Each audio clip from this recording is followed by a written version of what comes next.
within the African music industry, and metadata collection is abysmal, Mm. right? Yeah. It's very terrible. People release songs without even putting the person that wrote the song there. So you don't know who the songwriter is, you don't know who the composer is, you don't know, like, all the people that contributed and have interest in the song.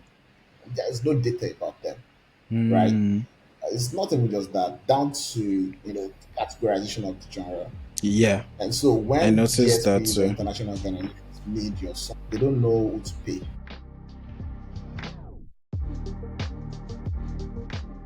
Hello, everyone. Welcome again to another episode of the Pulse of Tech podcast, aka Teapot, where we have insightful conversations about building digital products, brands, and teams, as well as explore the challenges in the tech industry. This is Lady Adeni again. I'm your host, and I'm super excited to have you here today. Joining us today is the incredible Jephthah Aletan, and we're going to be chatting about tech-enabled growth for the entertainment and Afrobeats industry. To talk a bit about Jephthah is a dynamic leader at the crossroads of healthcare, technology, and design.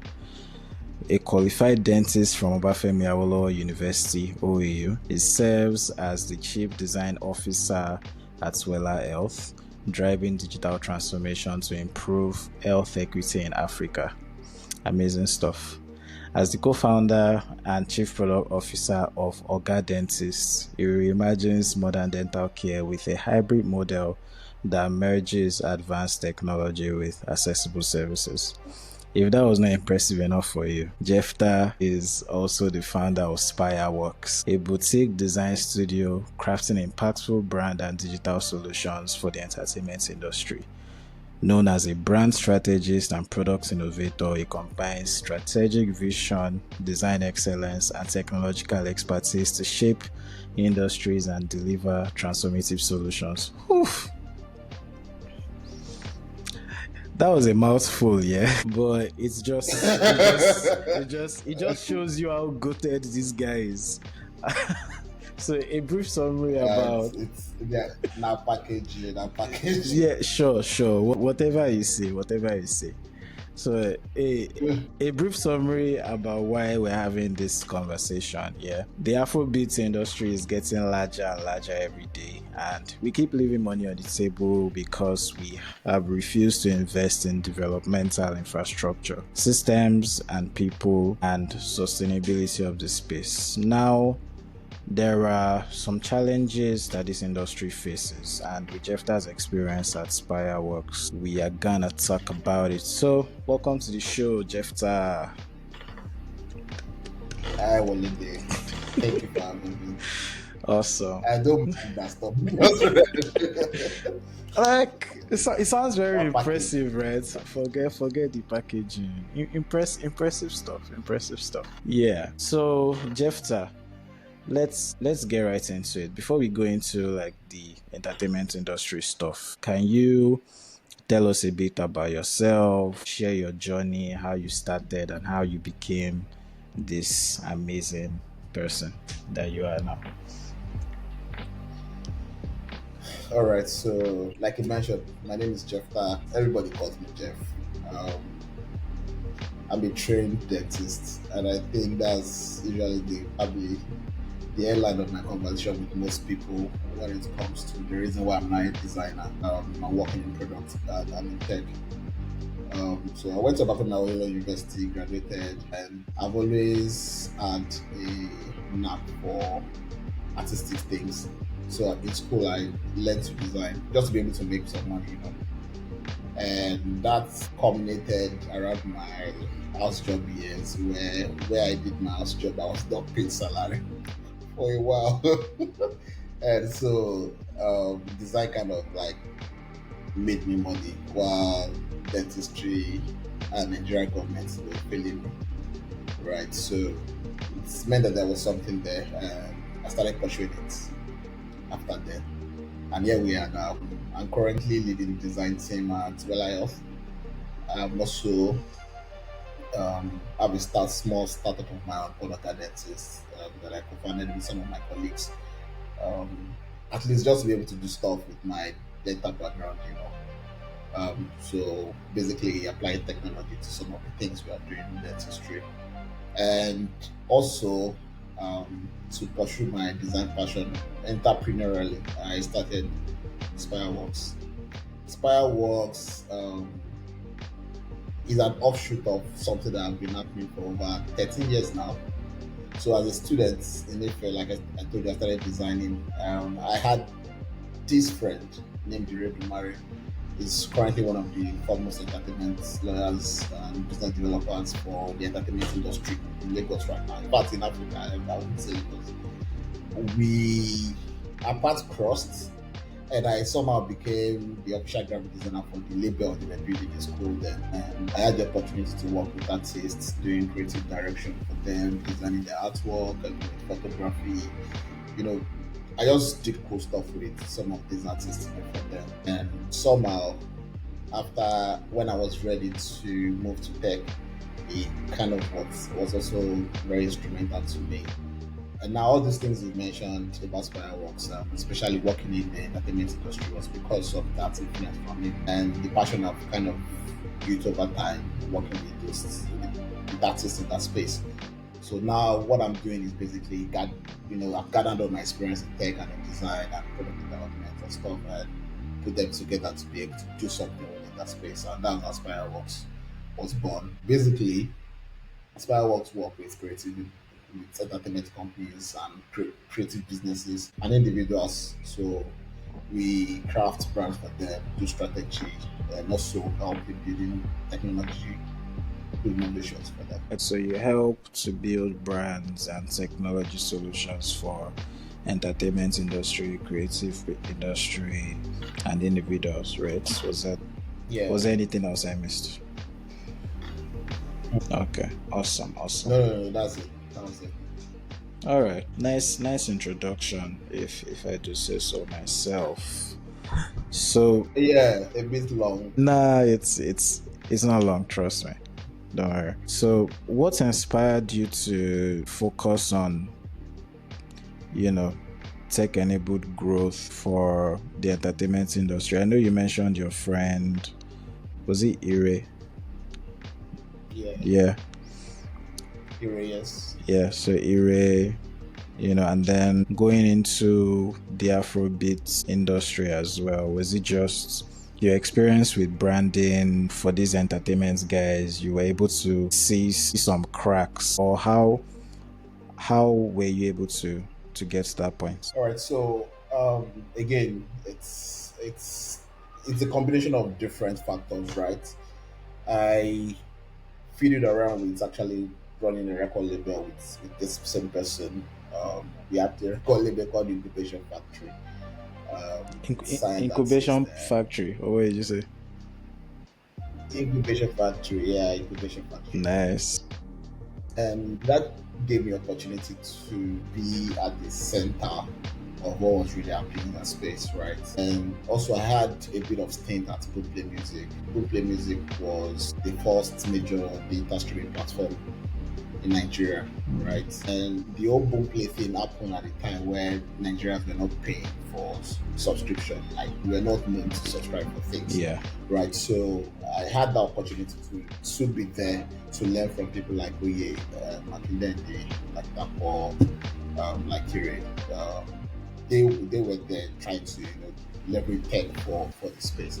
And as such, I started getting acquainted with some of these things in terms of intellectual property, how rights are supposed to be shared, how royalties are supposed to be shared, um, how money is made in that space. What really is that music business side of things? Everybody sees the creative side. It's the most glamorous one. Yeah. The fans, the artists, and stuff. But there is a machinery behind all those things that's making that business, that particular space, boom this much, right?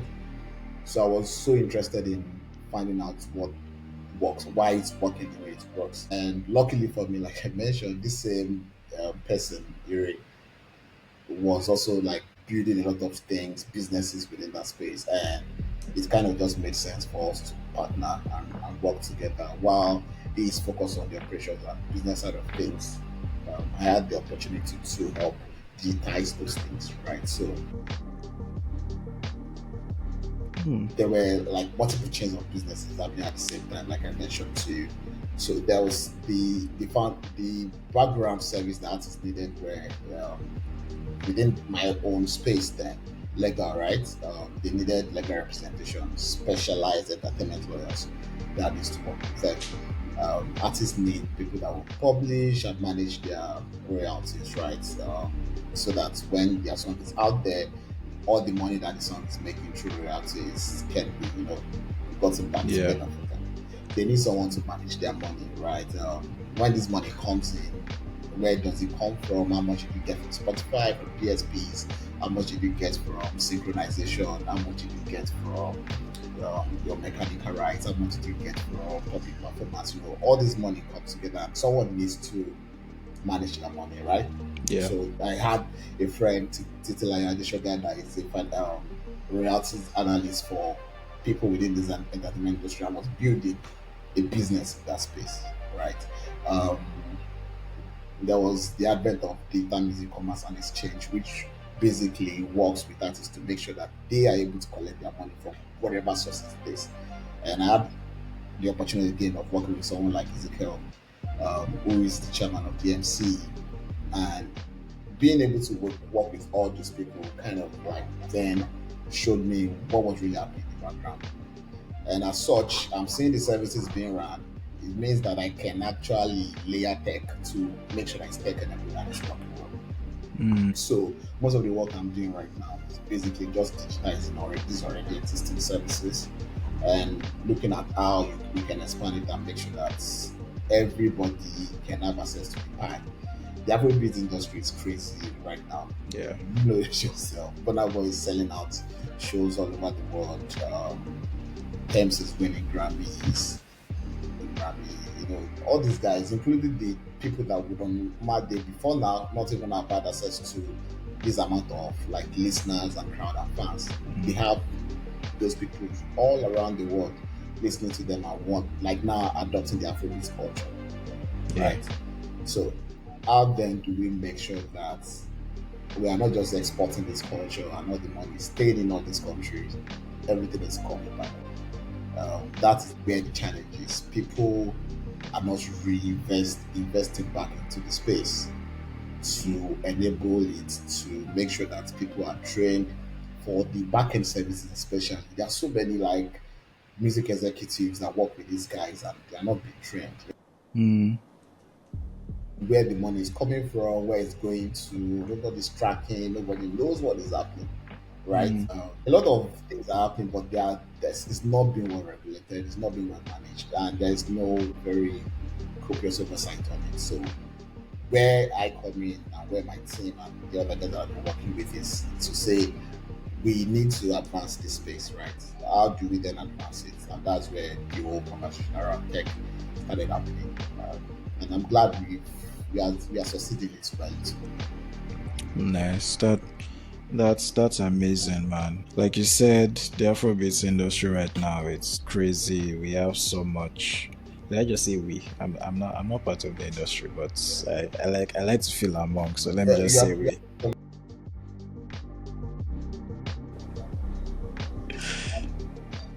I am. Yeah, I mean I am. So let me just feel among now. We have so much visibility please. right now in the world. So and now is the best time to make sure that there are no things going on, because we can in the process ruin our own image, right? And then mess up the next generation. The next generation, they might not get the best opportunities as this current generation does. You're right. That being said, I mean, I know you've already touched on some of the challenges that the industry faces, but can you talk more on what those challenges are and how you and your team are addressing them? So I'll pick one that you might have noticed too. This conversation about Afrobeat versus Afrobeats. And you have so many Nigerians and so many Africans doing different kind of genre of music that is not really Afrobeat. They are fusion of things. Yeah. There are sometimes people that just sing soul. There are people that just They're just rappers. There are people that are just a R&B artists. But somehow we find ourselves when being labeled by all these international organizations, Afrobeats. Afrobeat artists. Yeah, or Yeah. if you are not that, they'll put you on that word, Yeah. or they'll put you Afro pop. Yeah, all right. So, what is responsible for those categorization is something called metadata, right? Those Mm. metadata are information that comes along the song, right? So, what we found over time is that Nigerians, specifically within the African music industry, metadata collection is abysmal, right? Yeah. It's very terrible. Um, we we people release songs without even putting the person that wrote the song there. So you don't know who the songwriter is, you don't know who the composer is, you don't know like all the people that contributed and have interest in the song. There's no data about them, right? Mm. It's not even just that, down to categorization of the genre. Yeah. And so I when noticed that DSPs or too. international organizations need your song, yeah, when they need your song for stuff, they don't know who to pay, right? So one person can just sit down and collect all the money. I Mm. mean, things are getting better now. I mean, more people know their rights now. They know specifically, okay, I need to start signing split sheets if I'm a producer. But the song itself needs to have that DNA, that fingerprint of that metadata. So we've noticed that problem because if the metadata is not good, nobody will synchronize your song. And by synchronization, I mean being able to use a song for TikTok, add it to a movie, a game, add it to your YouTube video. So as you are doing this now, I'm excited to add music to what you are doing with TikTok, right? Mm-hmm. So what we are now doing is to now build a platform that is basically gathering the DNA of African music and sound. So we are enriching that metadata. We've been able to build a platform. We are doing a lot of hard work to gather everything and start actually producing and recording the metadata for some of these songs correctly. Right? That's a lot of hard work. It's But it we are willing sounds to it, do the so- hard it work. sounds like a whole lot of hard work. Yes, it It is. sounds It like a is. lot of hard It work. is. I mean, there's Yeah, there's a but lot of backlog right now. So who is going to give you that data? billions of backlog. Yeah, yeah, Of yeah, backlog. bro. Bro, even recently released songs, you see them. Why now? Yeah. Right. So, um, the willingness, that's where I love the fact of what we are doing, is that willingness to do the artwork that most people will not be ready to do. So I mean, we are in the era of AI. AI needs to be trained on data. Yeah. Um, there's no data. Data has to And come from the that's people. serious advert of now like pulling it from the people. So we are down for the work. That's what we are currently doing with Syncol, which is one of the products we are building. It's helping solve the challenge, right? We are actively doing it. So that's one Mm-hmm. problem. Right? There are tons of others in terms of fan engagement, in terms of being able to connect yourself as an artist to services that would actually benefit you, that are local services, things that Okay. actually designed for the people here and your listeners here in this part of the world, right? Um, there are foreign services that cater to those things for you, but they are not designed for Africa by Africans.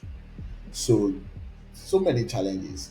And another significant one that I would like to discuss is partnering with Gospel on the Beat to build the first digital platform for learning music business Mm.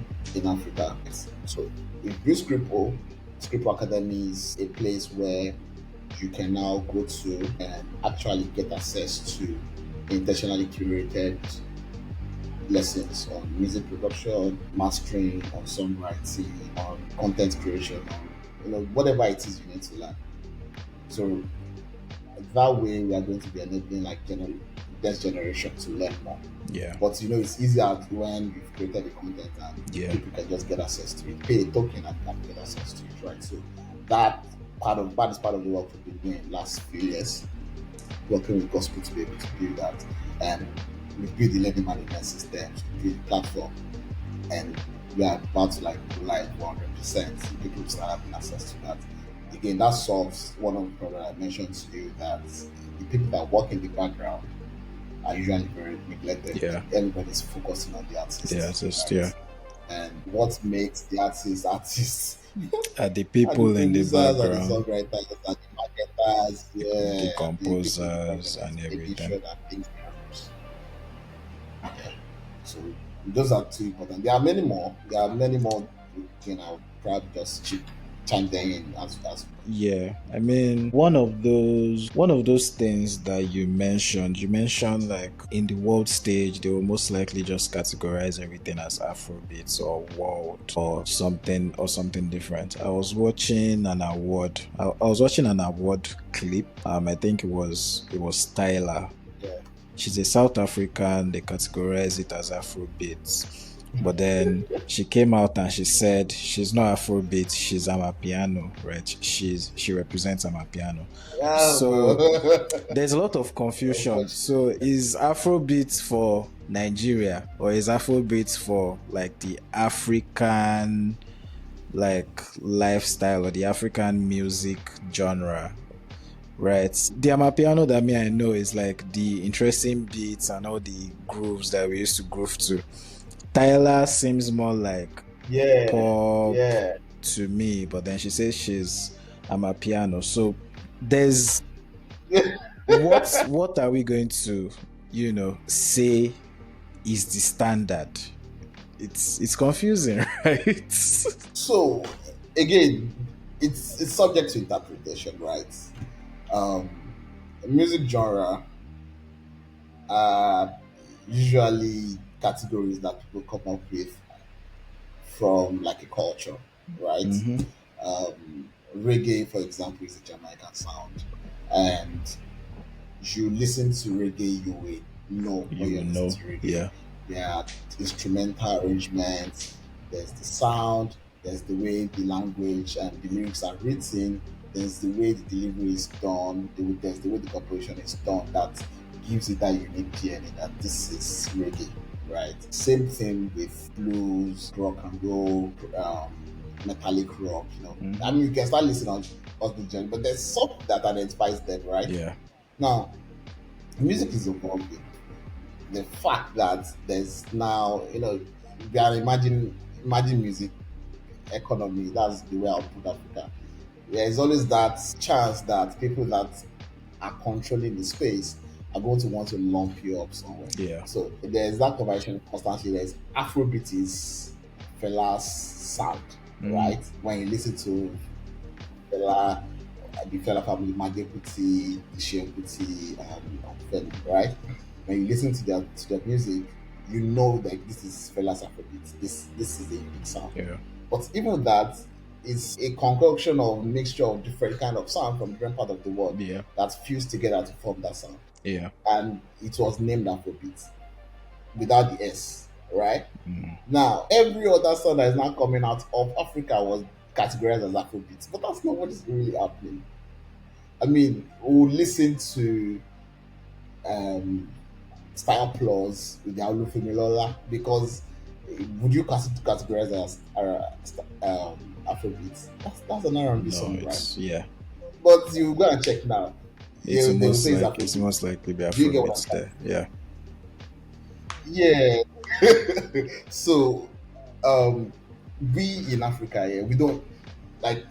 I held this controversial view that we don't have to put our foot behind everything. If I'm making jazz, please just make your jazz. Yes, you can sing your jazz in another language, because but if Hmm. the composition, the arrangement, the sound is jazz, It should just be. name it jazz. Don't put It Afro should. jazz, right? Afro But jazz, Afro rock. but Yeah. again, we yeah, we tend to want to like hold on to that Afro side of things. But this is where the whole metadata enrichment part comes in for us. Mm, That hard work of now creating that system, that standardization that you are requesting is what we want to do. We create it, we give everybody API and say, oh yeah, come. if you need to be able to get any information about the song, down to the lyrics, down to the context of the song, Yeah. down to the year, down to the story behind the song, to the reason why the person even wrote that song, Yeah. they are going to give it to you, right? There are companies like Music Match that have done the hard work of crowdsourcing and intentionally curating lyrics. So when you're on Spotify or when you're on Apple Music, it is Music Match API that they are using to present the lyrics to you, right? But unfortunately, if you listen to Yoruba music, you will not see it. If you want to listen to Fuji now, you will not see lyrics for Fuji. Or if you want to listen to a song from Kenya in whatever Swahili, you will probably not see the lyrics there. You get what I'm trying to say, Yeah. right? Yeah. I So do. that's intentional to start creating those things for us, owned by us, and we are intentional about it. It's what everybody needs to get into. Yeah. Yeah. So you also talked about something about royalties, rights, intellectual property management. Can you talk more about those issues? Because I don't really have much knowledge there. Okay, so I'm not an expert in that. I'm learning to. Mm-hmm. Um, so the thing is, music, like every other intellectual property, is valued, right? Yeah. And valuation comes in different ways. I mean, you are a CTO. If you build a tech company, there's a valuation to it because it's an intellectual property, right? Yeah. But there are also some other things that were cooked together to make it that IP. So with music too, the beats, the lyrics, the sound, the whatever it is that were like put together to make that song, they are all different potential assets for usage as for potential usage. So there are times when you'll be watching something and someone is playing such rendition of the song, right? Mm-hmm. Or you you just hear the beat of the song and I know that song, that's the beat. Now, all those things are valued themselves. The entire composition put together is also valuable. So when artists release song into the world and it goes out and millions of people have listened to it, what they've done is they've given you the intellectual property to have access to. So as a data streaming platform, that's why Spotify and YouTube and all these guys pay those artists, Yeah. right? To That use. is why Yeah. collection agencies in Nigeria, for example, to use that song. That's why TV stations pay artists To to use their use music. music. Radio stations pay them to use music. In fact, DJs we pay. Public spaces that are using music pay. Yeah. Someone needs to be able to collect those money together for them and say, oh, we've this year we collected this amount of money, and the organization like that in Nigeria, right? That Mm-hmm. collect that money, and the organization like all over the world that collects money for artists stays in the box and they distribute it to them, right? So that intellectual property is valued based on the artist, based on how far and wide that song has gone, based on Mm-hmm. like a lot of things. I mean, IP lawyers will know exactly how the Yeah. value they are paid, right? Yeah. So for you to have access to a database where you can then get access to some of these music to use. So, for example, we recently worked with Zell Studio, and they needed access to like some Nigerian music, right? And they had to start looking for who knows this person, before they could get access to the music. Hmm. And even after then, because like I mentioned to you, the composition itself has different people inside it. Someone Fioki might have played guitar on a song. Ta, ta, ta, ta, ta, ta. Fioki my own composition right on that song, and he's supposed to take percentage on everything. Yeah. So when you've now met one person and you now give that one person the whole money, what happens to all What these happens? other people? Yeah, the other people that So contributed sounds too. yeah, Hmm. so we need to be able to like that's one of the metadata things that we're talking about. Yeah. But also there needs to be a place where people can come to and get those access to it. Yeah. That's where synchronization. That's why we even name the platform synchronization for all. Yeah. It makes So it you can makes have access to sense. those things without doing that. Yeah, because how are you going to get paid for your own intellectual property when you're not even credited to it in the first place. So big issue that technology can Yeah, solve. Yeah. So yeah, you also mentioned that artists don't really know how to get the most out of their money and maybe to leverage it for to better their lives. I guess that's where the learning management part comes in, or the certified educational body that you mentioned. yeah. So how exactly So does that it's work? again, I think I would never blame artists for it, right? Creative people are creative people. Hmm. Do you get what I'm trying to say? They just want to create. Like they don't want to worry about, oh, I need to sign this one, I need to sign that form, I need to register for this, I need to do this, right? So there are people behind the scene that are supposed to like work as a team for these artists, and they need to know exactly what they need to do to be able to do it. That knowledge is not rampant. There is no music school in Nigeria. There's no place where you go to learn it. So everybody's learning on the job, right? Yeah. So I've been opportunity to work with one, for example, an NGO called the South Academy. I'm currently even teaching a class on branding and design for the music for the entertainment industry at one of their program called Underserved, right? Hmm. So South Academy has been doing that actively, intentionally, teaching creatives about the business. But they are even now extending it to the backroom staff, teaching them also people that are music exec how to actually like do things within the business, leveraging established expertise. Mm. There are also people like Godwin Tom that have established music business, right? Music business academy that's also teaching people using some of these my friends too that I've mentioned to you to teach, people within the business. Mm. Um, yes, artists need to get knowledge. They need to gain it. And but how will they gain that knowledge if nobody's curating Yeah. it? If nobody's sharing it, if nobody's has provided a platform that will allow them access to it. That's one of the reasons why I love when I was told, oh, we need to build a platform for Scribble where people can learn about these things. All right, so Um, we've built it. A very beautiful platform. Makes sense. Makes sense.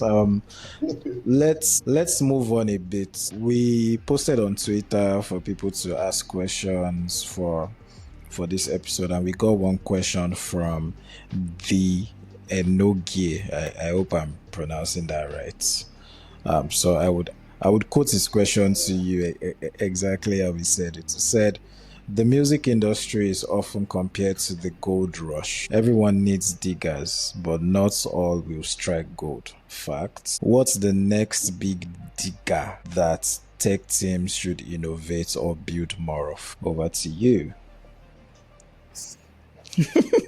I'll just tell him guys, in terms of tech within this particular industry, not much is really happening. Right? Yeah. Boomplay, um, and a couple of other ones, they are there trying to like operate distributing the music, but even those are not owned by Nigerians. They're not owned by Africans. There are a couple of them that are owned by Africans anyway. But there are so many problems. Like I've mentioned now, where the money is being distributed, nobody is building stuff for it, right? Yeah. Nobody is saying, "Oh, help you channel all this money. We help you make sure that you get access to this money." For fans, nobody is building anything for music fans. Music fans, Nigerian fans just basically relate with these artists in December. Yeah. When when it's getting December time, they just and then they comment on their pages on Twitter, on IG, on Snapchat, right? Mm. Something needs to happen in terms of distributing music, in terms of publishing it, in terms of managing royalties, in terms of setting up contracts. Running a label is very hard work, right? There are systems that needs to be built, especially a ERP system that needs to be built for this space Yeah. that have not been built. So if I would say anything to Enuge is like if you see potential data problem, right, especially where you can plug where money is getting lost in Afrobeats, you should bid for it. Right? Mm. That's all I have to say. Mm.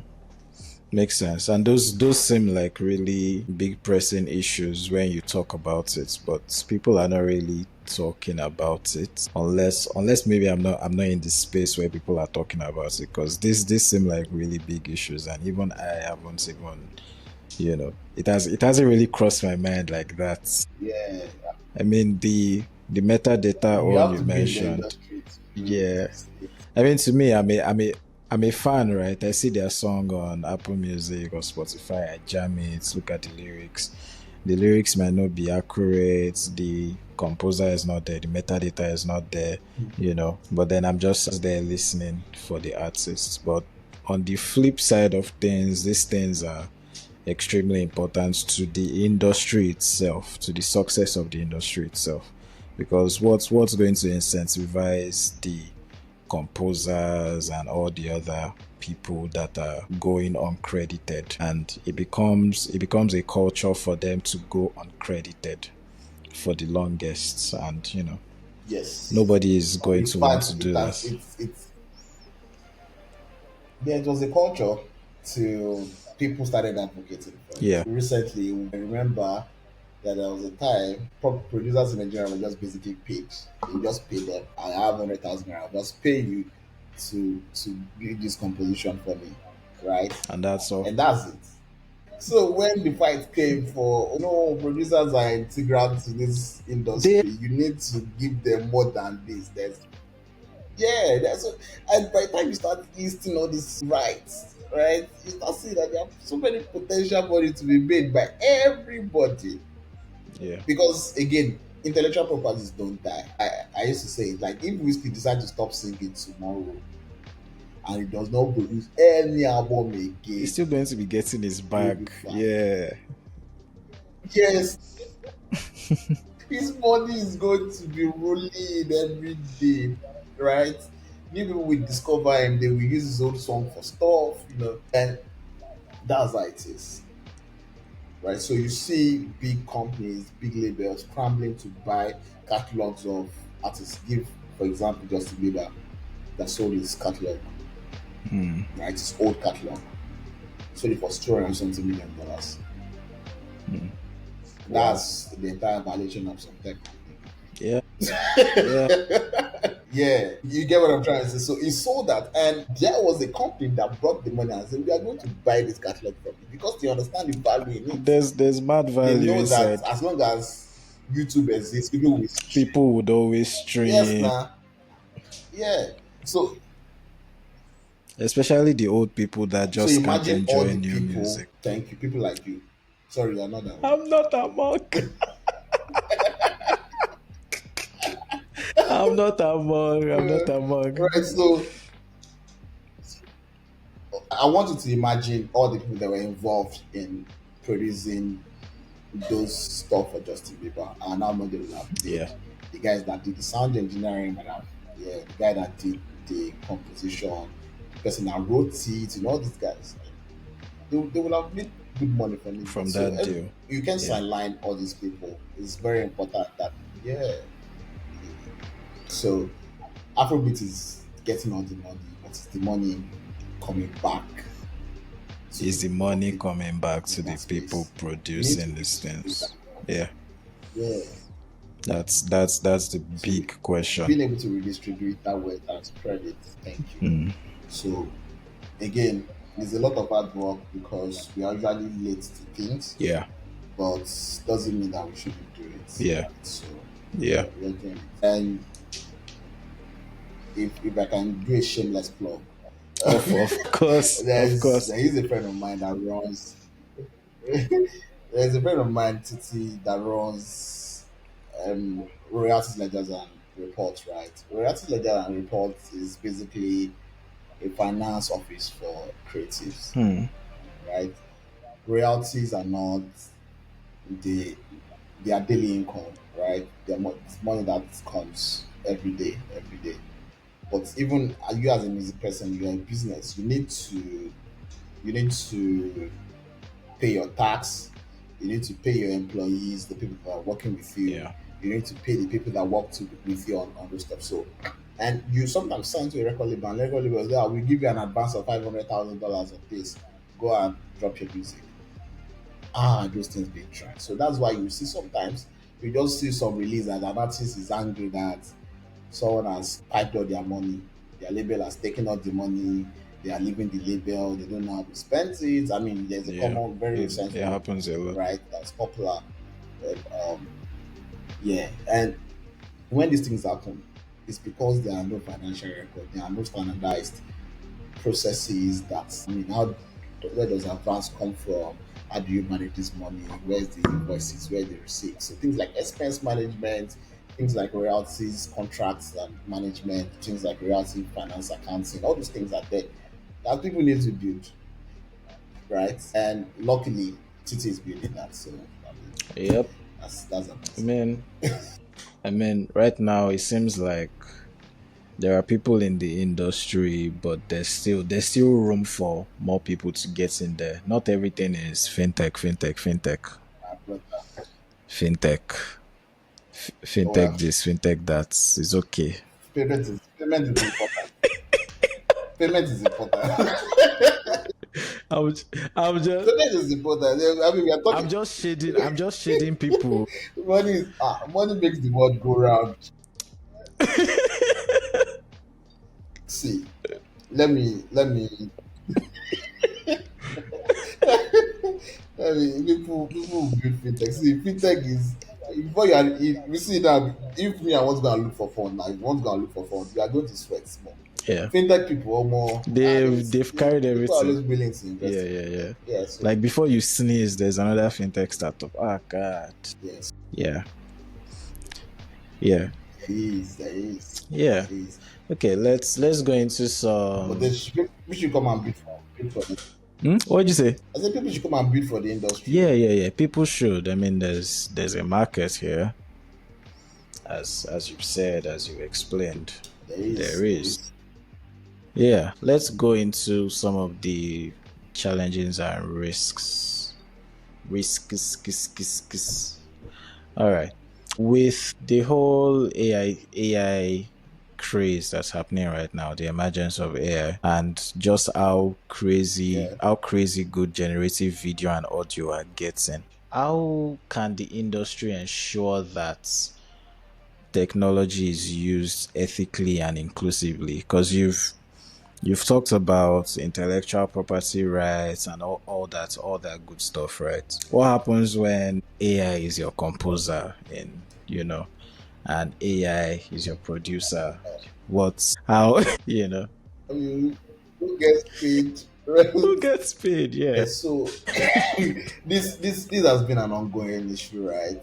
And I think it's as long as generative AI exists, there will always be that issue of ethics. So I'll give you like an example that's not even music industry. OpenAI had an issue with Scarlett Johansson. Do you with remember? who? Where Scarlett Johansson, Oh yeah, yeah, yeah. where I remember. Yeah, her voice the voice that was used sounded so much. it God. sounded very similar. And Yeah. it was also like I'm very sure it was an inspiration they took from this movie. I Ha. think the title was Her Yeah, or yeah, something like yeah. that. Yeah, Loved that movie. where she played that same role, right? So it caused an issue because basically the AI was trained on a voice, right? And same thing happened with website that open their assets to stuff that AI could web crawlers could just crawl in and just take all their content, and you would see that sometimes the answer AI is giving you is from probably a book or a From text or stuff. So the blogs, same thing with from music. and everything.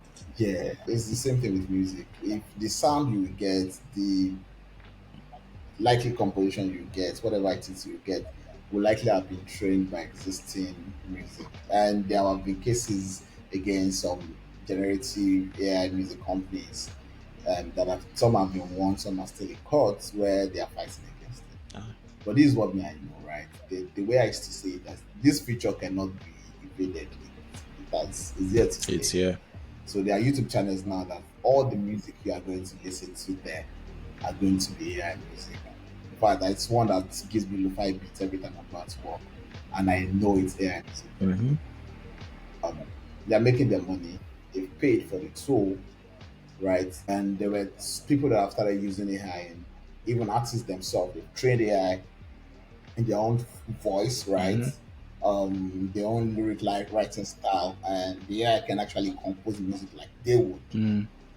Do you get what I'm trying to say? So I see those kind of use cases where someone that is dead can keep making music because his family have fed AI with stuff. So we can have an album by Park that sounds exactly like Park because his family decides to like do something like that. Or someone that is injured now and cannot release music anymore can actually like start releasing Yeah. music because his voice has been trained with AI, right? So, and AI can assist with production. You can assist with even lyric writing. If you are stuck, you can use it. If you are trying to make a composition, like you're a songwriter, you need to compose a melody, and you are not getting it right. You can leverage it. In fact, you can use to compose it, as long as Mm. there's no, it doesn't sound like an already existing original melody, Yeah. right? If it doesn't, I'm good. But if it gets to the point where it now sounds like already existing original melody that other people have composed, then that's where the issue might be. I mean, it's here to stay. We can't escape it. Yeah. Like we cannot escape it. It's going to get worse than Yeah. this with time. And it's just okay for you to just embrace it and accept it for what it is. Yeah. And I can foresee that it's just going to be an ongoing conversation. Because even if it doesn't sound like anything, it might sound like something. Forever. Yeah, it might sound like something else that you've Yeah. not heard. I mean, people,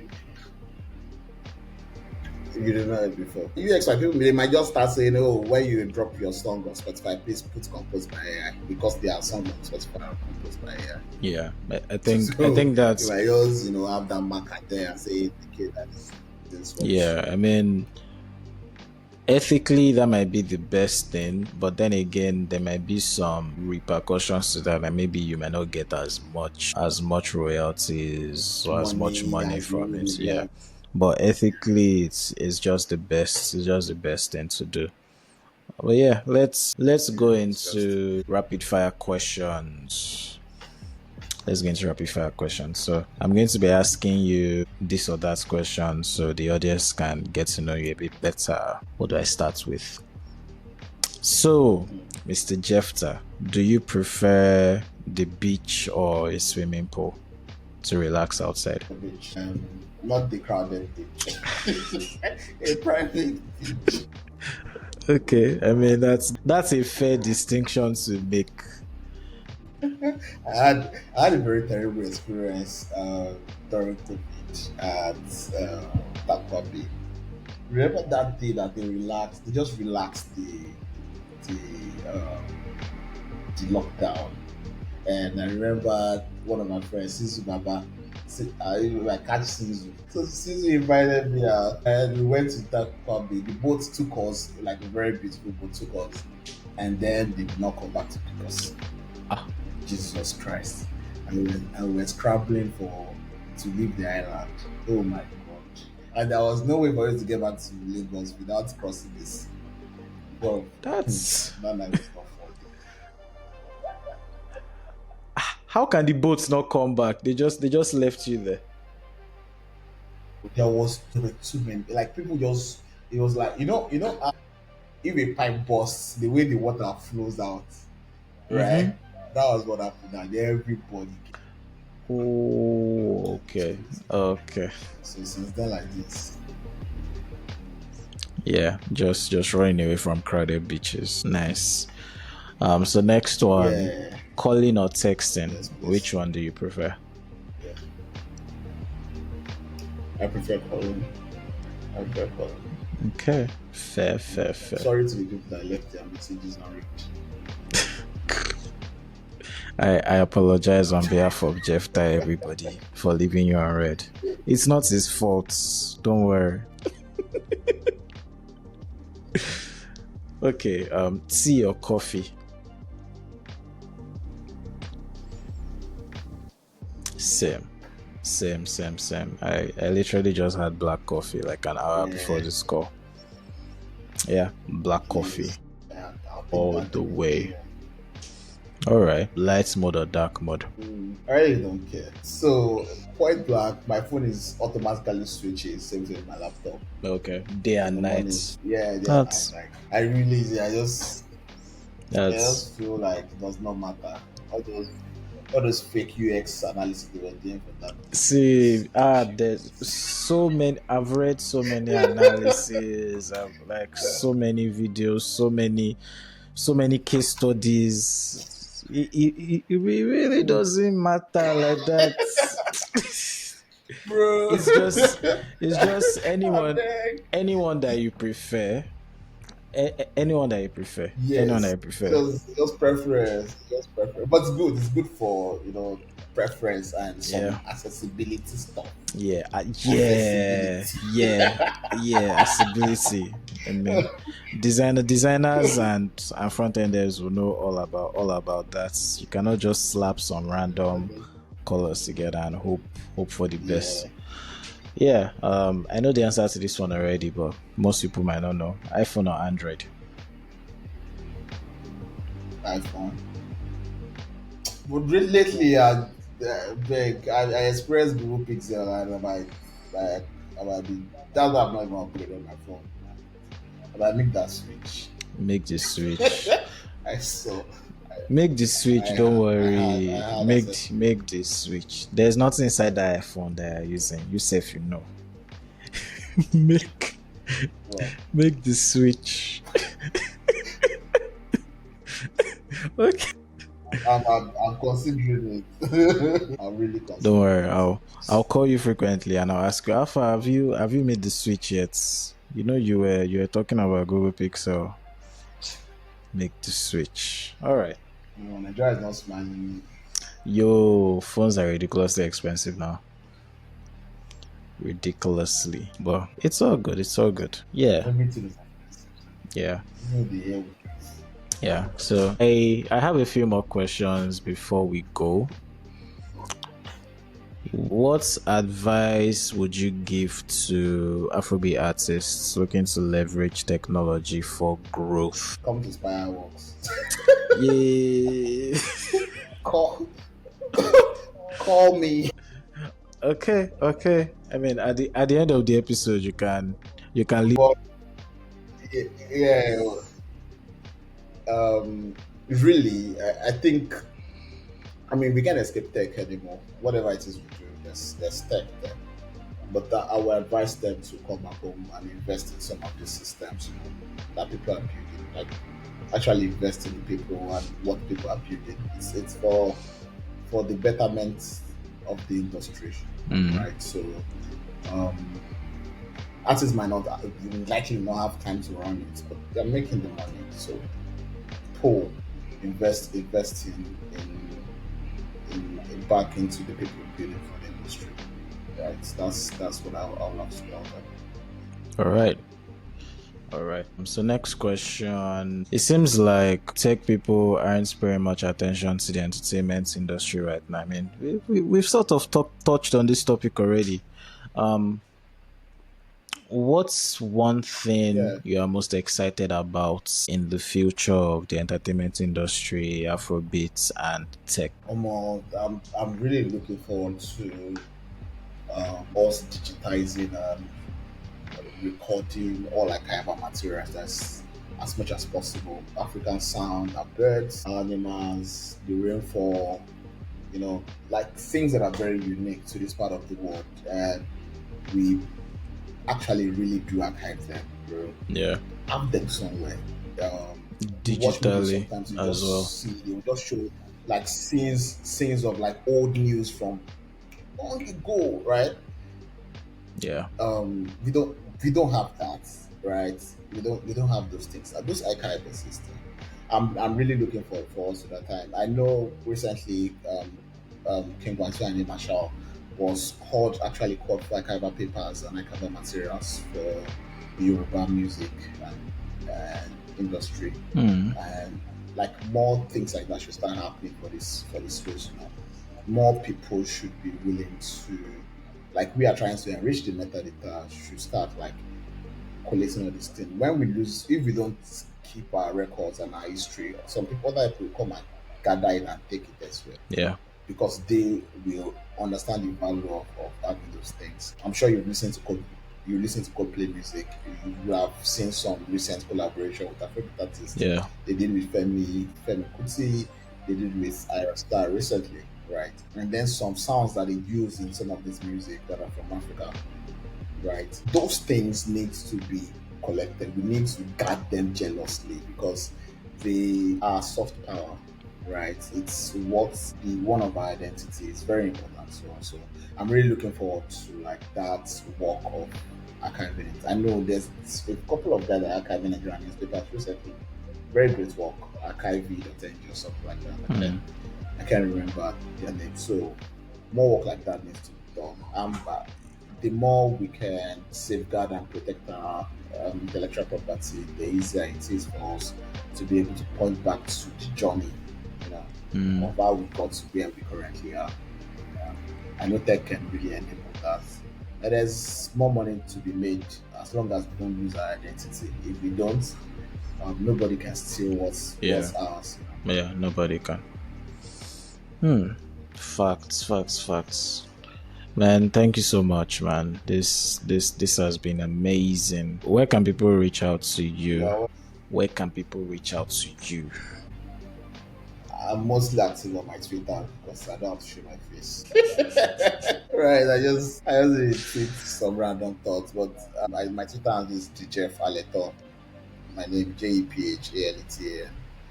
Um, there, DM me, message me. I'm going to respond to you. Okay.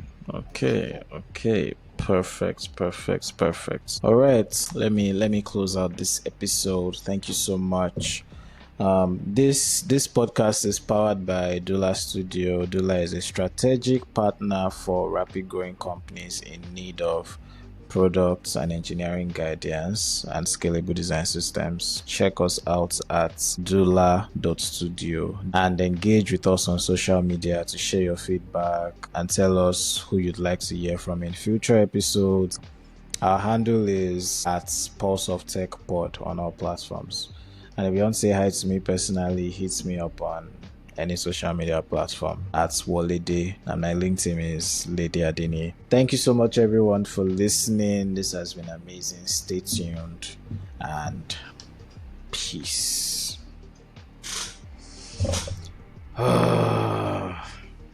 Bye. Bye. So my profile is very weird. Is what the reason why you want to read it Yes, because it's very weird. I cannot let this opportunity pass me by. It's my dream to read this profile. It's my dream to read this your profile. Don't worry. But there's like a small lag. This thing is crazy. What happened?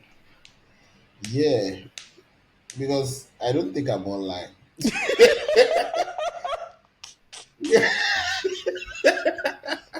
I swear, like my Wi-Fi. Oh my god. Okay, it's back on. It's back on. Because it's literally showing trying to reconnect. Yeah, like it just keeps playing and showing you trying to reconnect. Then we are talking. So I was wondering, like,